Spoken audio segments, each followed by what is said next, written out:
Vamos então continuar aqui a questão dos três reinos. Nós estamos na questão de número 600.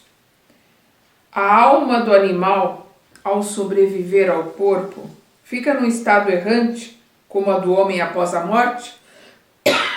Perdão. É uma espécie de erraticidade, uma vez que não está unida a um corpo, mas não é um espírito errante.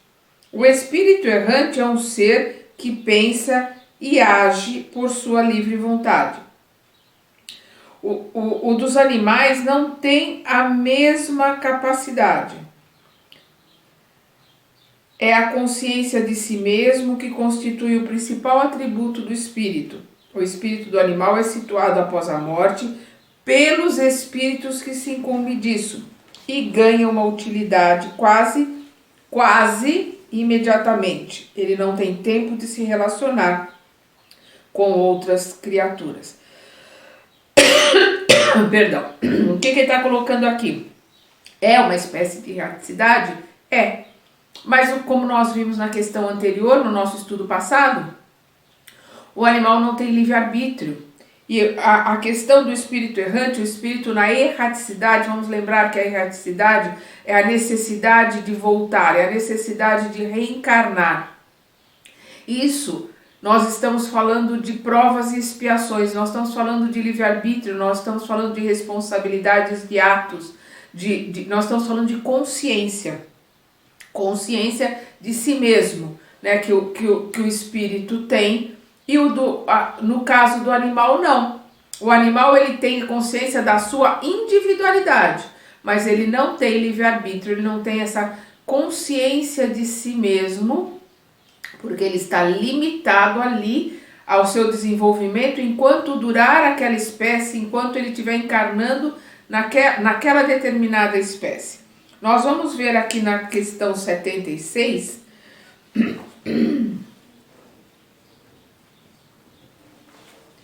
que nós vimos aqui a origem e a natureza dos espíritos. Quando o Kardec pergunta que definição se pode dar aos espíritos, e eles respondem, pode-se dizer que os espíritos são os seres inteligentes da criação.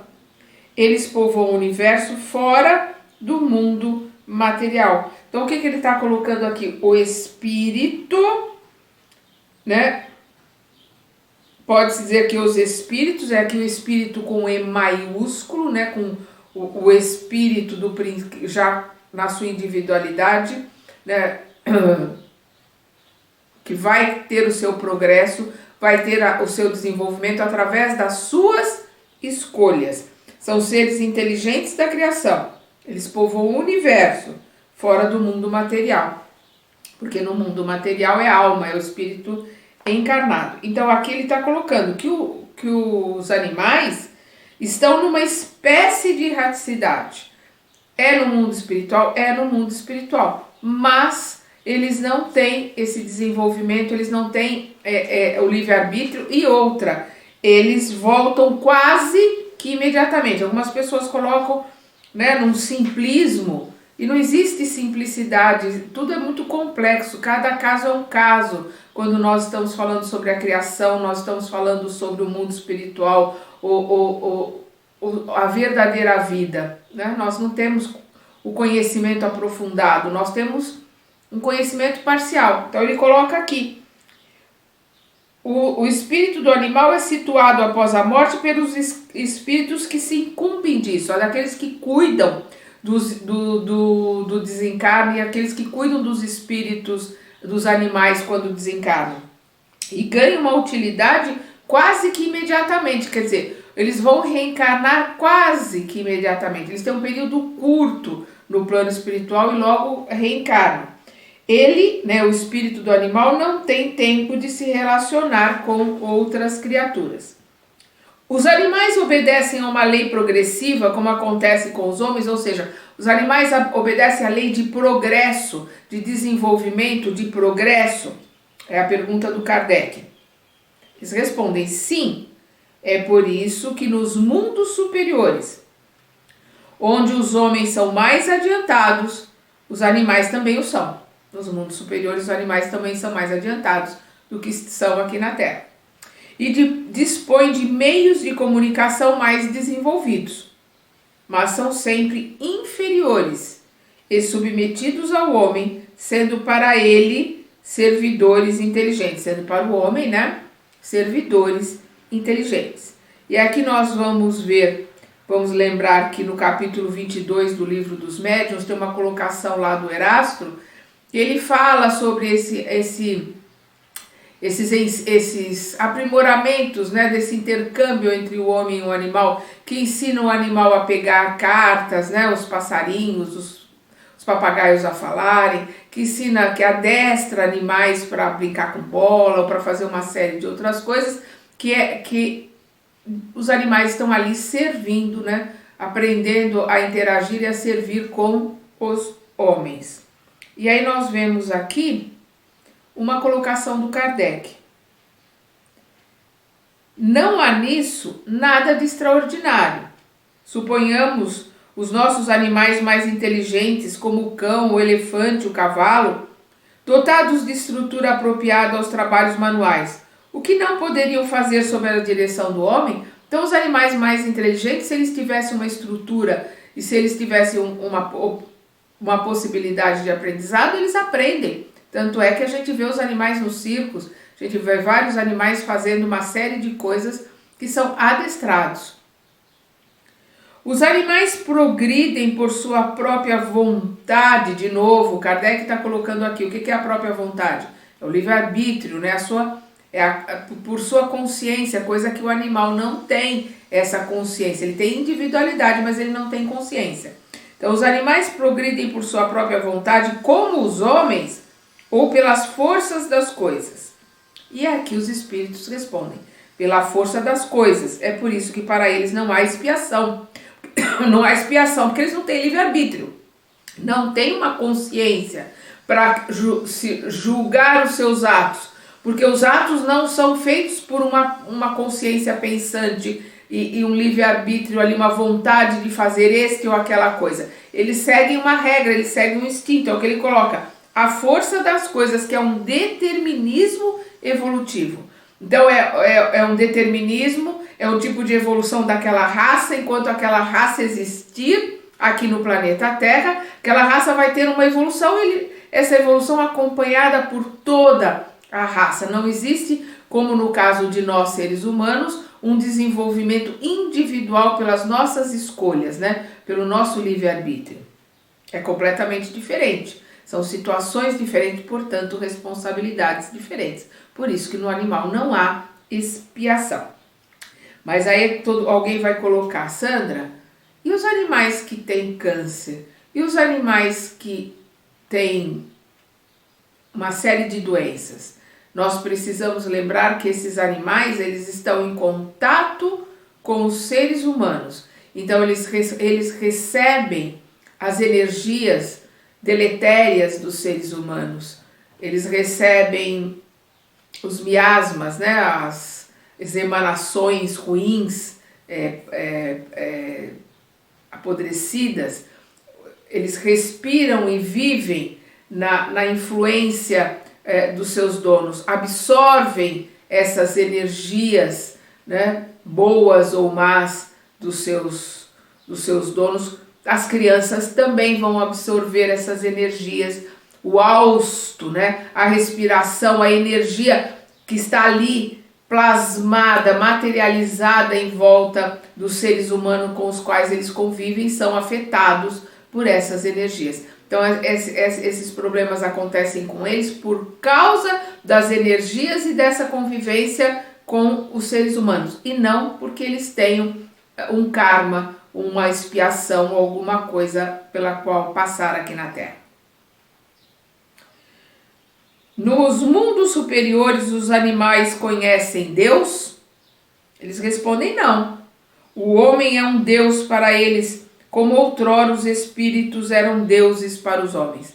Então, da mesma forma que antigamente os espíritos, aqueles que tinham uma clarividência, aqueles que viam alguma coisa, viam um espírito ou viam um ser superior, eles se ajoelhavam e achavam que era um Deus. e que estavam vendo um Deus. Nós vamos ver na obra do André Luiz, né, eu até comentei já sobre isso, quando a Cipriana aparece na sala do hospital para ajudar dois seres, o encarnado e o desencarnado ali que estavam às vias de fato, o André Luiz cai de joelhos perante a energia dela. E os dois, ali, tanto o desencarnado como o encarnado que estava em desdobramento, acham que é a Maria de Nazaré, acham que é Nossa Senhora.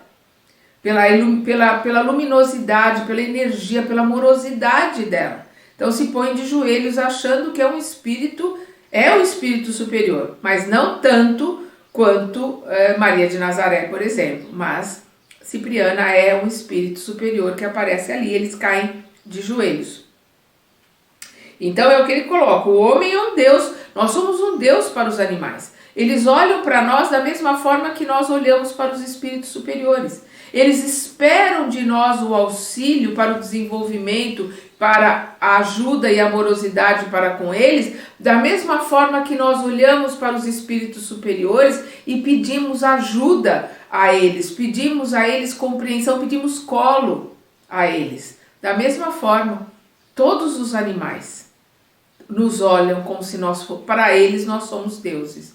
E infelizmente, na maioria de nós somos carrascos dos animais, porque nós não os respeitamos, nós maltratamos o nosso meio ambiente, que é o meio do qual os animais dependem para viver e para sobreviver, tanto quanto nós, mas eles não maltratam, eles não destroem o meio ambiente, nós destruímos. Então nós somos, infelizmente, deuses do mal para com o mineral, o vegetal e o animal. Nós temos muito que crescer e muito que aprender ainda. Os animais, mesmo aperfeiçoados nos mundos superiores, sendo sempre inferiores ao homem, indicariam que talvez Deus tivesse criado seres intelectuais perpetuamente destinados à inferioridade, o que parece não estar de acordo com a unidade de desígnios e de progresso que se nota em todas as suas obras. Quer dizer, Kardec aqui educadamente faz uma interrogação. Mas Deus criou seres que vão estar destinados sempre à inferioridade? Os espíritos respondem: tudo se encadeia na natureza por laços que ainda não podeis perceber. E as coisas aparentemente mais disparatadas apresentam pontos de contato que o homem nunca poderia compreender em seu estado atual. Então tem muita coisa que eles não podem nos explicar porque nós não temos capacidade, condições de compreender. Da mesma forma que nós sabemos que nós passamos pelo mineral, pelo vegetal e passamos pelo animal, para depois passarmos por um período de transição, que nós não temos essa explicação, nós temos só esse comentário desse período de transição, para depois começarmos a encarnar como hominais, como seres humanos e continuarmos a nossa trajetória de volta à casa do Pai.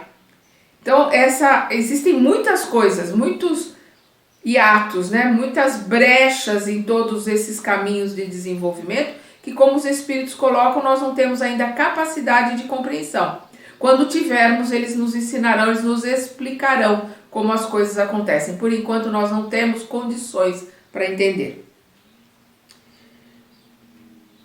Ele pode entrever esses pontos de contato por um esforço, ele, o animal, pelo que ele está colocando aqui, pode entrever esses pontos de contato por um esforço de inteligência, mas somente quando essa inteligência tiver atingido o seu pleno desenvolvimento e tiver conseguido libertar-se dos preconceitos, do orgulho e da ignorância, poderá ver claramente o ponto de vista mesquinho, poderá ver claramente ponto de vista mesquinho e estreito.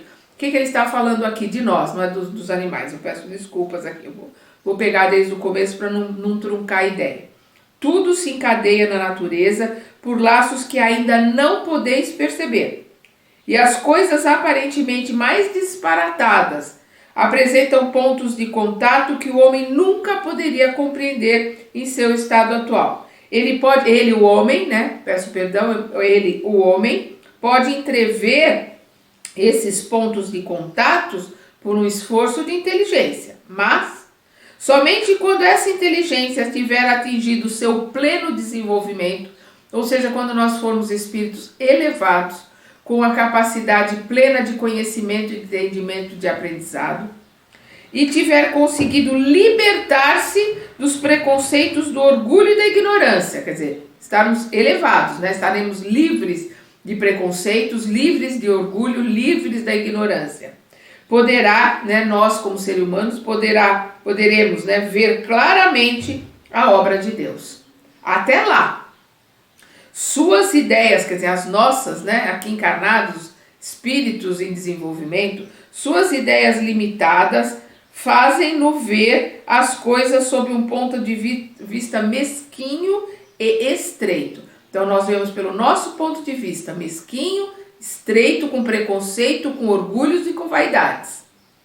Sabei que Deus não pode contradizer-se e que tudo na natureza se harmoniza através de leis genéricas que nunca se desviam da sublime sabedoria do Criador. Tudo na natureza se harmoniza por leis imutáveis, por leis de Deus que são únicas para o universo. Nós é que não temos capacidade de entender, né, de compreender essas leis. Nós vamos dar uma olhada aqui, né, quando nós vimos os elementos gerais do universo, na questão 17. O homem pode conhecer o princípio das coisas? Eles respondem não. Deus não permite que tudo seja revelado ao homem aqui na terra. A 18. O homem penetrará um dia os mistérios das coisas que lhe são ocultas? Eles respondem, o véu lhe é levantado à medida que ele se depura. No entanto, para compreender certas coisas precisa de faculdades que ainda não possui. Nós ainda não possuímos as faculdades, não possuímos ainda condições de poder entender e de podermos ser esclarecidos acerca dessas coisas, porque não temos as faculdades necessárias para entender. Na mesma questão, Kardec continua. Assim, a inteligência é uma propriedade comum, um ponto de contato entre a alma dos animais e a do homem? Sim, eles respondem. Sim, mas os animais só têm a inteligência da vida material. No homem é a inteligência que proporciona a vida moral. O que é a vida moral? É a vida fruto da nossa consciência, fruto das nossas escolhas. É o nosso desenvolvimento, a nossa elevação para atingirmos a autoridade moral. Não é a autoridade da força, eu mando porque eu sou mais forte. Não, é a autoridade do espírito elevado. É a autoridade daquele que tem um conhecimento, sabedoria, um patamar. A gente vê no livro Há 2000 anos uma passagem maravilhosa quando o Públio Lento está procurando, como ele diz, o Galileu, né? Está procurando Jesus, amando da Lívia, da esposa dele, para curar a filha que estava com lepra. E ele tá ali, o que eu vou falar? O Galileu, eu, um senador. E aí ele sente uma energia, ele vai sentindo, ele vai ficando envolto naquela energia. E de repente ele escuta na mente dele, na língua dele, no grego. Ele escuta, por que me procura, senador? E a hora que ele vê Jesus, Jesus está falando ali telepaticamente com ele. A hora que ele vê Jesus com aquela energia, aquela autoridade moral de Jesus, faz com que ele caia de joelhos e não consiga nem levantar a cabeça. Ele não olha, ele fica escutando Jesus ali de joelhos e de cabeça abaixo. Pela autoridade moral, pela energia de Jesus ali na volta dele. Quem não leu Públio Lentus é uma encarnação de Emmanuel. E esse livro é imperdível. Há 2000 anos o Emmanuel conta ali a história dele como senador Públio Lentus. As besteiras, os erros dele, né? Todos nós erramos e aprendemos com os nossos erros e seguimos em frente para consertarmos os erros, para aprendermos mais e para sermos cada vez mais úteis. Porque nós vamos ver na questão 629 quando Kardec pergunta para os espíritos o que é moral, é o bem proceder pensando e analisando para o bem de todos. É o bem proceder não para mim, é o bem proceder para o bem de todos. Quando nós pensamos no nós e não pensamos mais no eu. Essa que é a moral. Continuando aqui. Se considerarmos todos os pontos de contato que existem entre o homem e os animais, não poderíamos pensar que o homem possui duas almas, a alma animal e a alma espírita, e que se não tivesse essa última, a alma espírita, só poderia viver como animal. Em outras palavras, o animal é um ser semelhante ao homem, menos pela alma espírita. Disso resultaria o fato de que os bons e os maus instintos do homem seriam o efeito da predominância de uma dessas duas almas. Olha o que os espíritos respondem. Não, o homem não tem duas almas. Não temos duas almas. Nós somos criados, né, desde o começo, o átomo com um princípio inteligente. Vamos caminhando da mônada ali do átomo até o arcanjo, passando pelo mineral, pelo vegetal, pelo animal, hominal, que é onde nós estamos agora, onde nós vamos crescer, nos desenvolver, até nos tornarmos espíritos puros. E a partir do hominal, pelo nosso esforço, pela nossa vontade, pelo nosso livre-arbítrio, nós fazemos não por instinto, não porque o inconsciente coletivo ou o progresso natural está ali me empurrando, mas principalmente pela minha vontade de crescer, de aprender e de me modificar.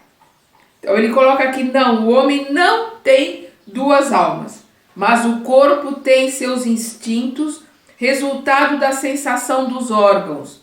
O que há nele é apenas, no homem, né? O que há nele é apenas uma dupla natureza.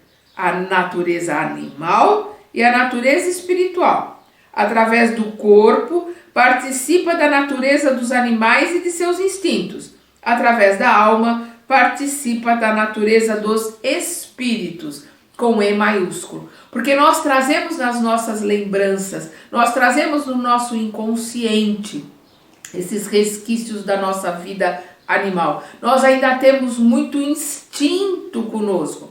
Instinto de progresso, instinto de sobrevivência, né? Instinto de manutenção da espécie, que nós trazemos lá do mundo animal. E que aqui como hominais, aqui como espíritos com E maiúsculo, que somos a imagem e semelhança do ser superior, nós temos que desenvolver cada vez mais essa luz, esta energia que nós temos, que nos ajuda, que nos capacita a crescermos, a melhorarmos, a irmos nos transformando em seres iluminados, em seres puros, como é, por exemplo, o nosso Mestre Jesus, e nos afastando cada vez mais da animalidade do ontem, da nossa vida do ontem.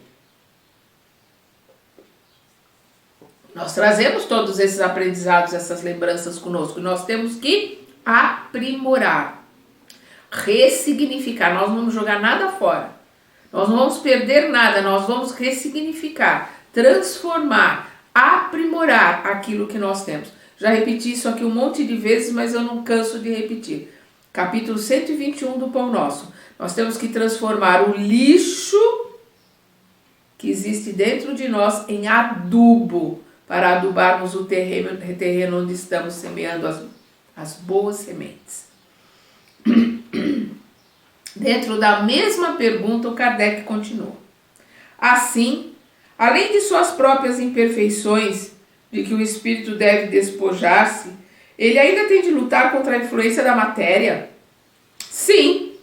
E como? A influência da matéria, das ilusões, do ter, do que a sociedade cobra da gente, a gente tem uma influência muito forte, muito pesada da matéria aqui nesse mundo de ilusões. Então os espíritos respondem sim, quanto mais inferior ele é, mais apertados são os laços entre o espírito e a matéria. Não o vedes? Não está olhando, não está sentindo, não está vendo. Vou repetir a pergunta e a resposta, porque essa pergunta aqui é marcante para todos nós. Assim, além de suas próprias imperfeições, de que o espírito deve despojar-se, ele ainda tem de lutar contra a influência da matéria. Sim, quanto mais inferior ele é, quanto mais inferior é o espírito, mais atrasado,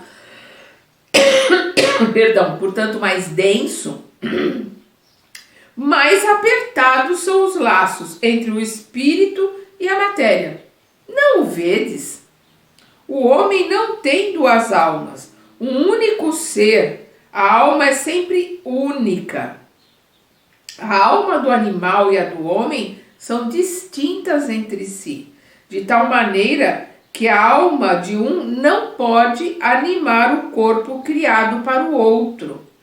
Mas se o homem não tem alma animal, que por suas paixões o coloque no nível dos animais, ele tem o corpo, que frequentemente o rebaixa a esse nível, pois seu corpo é um ser dotado de vitalidade e tem instintos, porque o corpo faz parte do mundo aqui da Terra, faz parte desse planeta. Então nós temos no nosso corpo esses instintos, né, de sobrevivência, e que a materialidade, essa ilusão do mundo exagera, né, faz com que a gente queira coisas que não precisa, corra atrás de coisas que não vai usar, se degladie, se mate por causa de um time de futebol, de um partido político, de um líder religioso, ou de um líder político, ou de um líder qualquer, faça as maiores besteiras. É o que ele está dizendo aqui. Né? A alma do animal e a do homem são distintas entre si, de tal maneira que a alma de um não pode animar o corpo criado para o outro. Mas se o homem não tem a alma animal, que por suas paixões o coloque no nível dos animais, ele tem um corpo, que frequentemente o rebaixa a esse nível, pois seu corpo é um ser dotado de vitalidade, que tem instintos, mas instintos não inteligentes e limitados ao interesse de sua conservação. Então aqui o Kardec tem uma explicação, tem uma colocação do Kardec, né? O espírito, ao encarnar-se no corpo do homem, dá a ele o princípio intelectual e moral que o torna superior aos animais. As duas naturezas presentes no homem dão às suas paixões duas diferentes fontes, umas provenientes dos instintos da natureza animal, outras das impurezas do espírito, do qual é a encarnação, e que simpatiza mais ou menos com a brutalidade dos apetites animalescos. O espírito, ao purificar-se, liberta-se pouco a pouco da influência da matéria. Sob essa influência, ele se aproxima dos animais. Livre dela, eleva-se ao seu verdadeiro destino. Então, nós estamos aqui confinados, presos num corpo, numa matéria que é uma vestimenta para que a gente possa habitar esse planeta, possa estudar, possa nos desenvolver aqui. E esta matéria tem uma influência sobre nós, até porque esta matéria, convivendo com as outras matérias aqui do planeta, nessa ilusão, nesse mundo selvagem capitalista, nesse mundo de um capitalismo selvagem, né, muito mais selvagem que o mundo dos animais, nesse mundo do ter e não do ser, nesse mundo em que para conseguir alguma coisa não importa os meios, o que importa é o fim do que vai conseguir. Isso é uma aberração, que os meios justificam, os fins justificam os meios, de maneira nenhuma. Nós temos que ter moral, nós temos que ter hombridade, nós temos que ter fraternidade, empatia para com os nossos irmãos animais e hominais em cada passo da nossa vida. Se nós temos um determinado fim, são esses meios para atingir esse fim que vão mostrar qual é a minha capacidade, em que estágio da vida eu estou, em que patamar da escada evolutiva eu estou. E tem muitos homens, infelizmente, que serem chamados de cachorro, de cavalo ou de burro é uma ofensa para os animais, porque os animais são melhores do que eles. Infelizmente. Então o que ele está colocando aqui? Sob essa influência, que é a influência do corpo, a influência da matéria, ele se aproxima dos animais. Se ele se deixa dominar por essa influência da matéria, por essa ilusão desse mundo materialista. Livre dela, livre da ilusão da matéria, livre da influência desse corpo, dessa vestimenta, livre da influência deste mundo de ilusão, eleva-se ao seu verdadeiro destino. Qual é o nosso verdadeiro destino? A angelitude. Nós vimos lá na questão 540. O homem caminha do átomo ao arcanjo. Então nós saímos do menor ponto, do princípio, vamos caminhando até chegarmos à angelitude, a sermos espíritos perfeitos, espíritos puros, elevados. Como Jesus colocou, vós sois deuses, podeis fazer o que faço e ainda mais. Então nós vamos sermos deuses co-criadores e poderemos fazer tudo o que Jesus fez e ainda mais porque Jesus continua a sua trajetória, o seu crescimento e o seu aprendizado.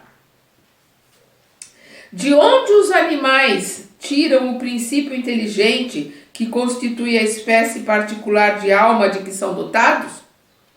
Do elemento inteligente universal, né? do fluido universal, né? desse elemento, dessa inteligente que vem de Deus, porque nós estamos mergulhados nesse fluido universal, nesse fluido inteligente que nós vivemos, como o André Luiz coloca no livro Evolução em Dois Mundos, nós vivemos mergulhados nesse fluido universal, como os peixes estão mergulhados no mar. E para a gente, vamos rever a questão 23, né? A questão 23, quando o Kardec pergunta o que é espírito, e eles respondem, o princípio inteligente do universo. Qual é a natureza íntima do espírito? Não é fácil analisar o espírito por meio de vossa linguagem. Para vós ele não é nada, porque não é uma coisa palpável, mas para nós, né, para eles espíritos, é alguma coisa. Sabei que o nada é um vazio e o vazio não existe. Na questão 24, o espírito é sinônimo de inteligência? A inteligência é um atributo essencial do espírito, porque ele coloca aqui, o que é espírito? O princípio inteligente do universo. Então a inteligência é um atributo essencial do espírito, mas ambos, a inteligência e o espírito, se confundem em um princípio comum, de maneira que para vós, né, para nós encarnados, trata-se de uma mesma coisa. Então nós estamos aqui vendo essas questões que nos explicam mais detalhadamente o que está nos sendo colocado aqui do elemento inteligente e universal. Então nós vemos aqui também na questão 27, né, quando pergunta, haveria assim dois elementos gerais no universo, a matéria e o espírito? Eles respondem sim, e acima de tudo isso Deus, o Criador, o Pai de todas as coisas. Essas três coisas, né, a matéria, o espírito e Deus, né, o Criador, essas três coisas são o princípio de tudo que existe, a trindade universal. Deus, espírito e matéria, pela ordem de grandeza, né? Deus, espírito e matéria. São a trindade universal, mas é preciso acrescentar ao elemento material o fluido universal, que desempenha o papel de intermediário entre o espírito e a matéria propriamente dito. Esta muito rudimentar para que o espírito possa agir sobre ela. Então, para que o espírito, nós somos espírito, para que nós possamos agir sobre a matéria, nós temos esse fluido universal, nós temos esse fluido inteligente que é o perispírito. O perispírito é matéria, mas é uma matéria sutil. Então, nós como espírito comandamos o perispírito e é o perispírito que vai comandar a matéria.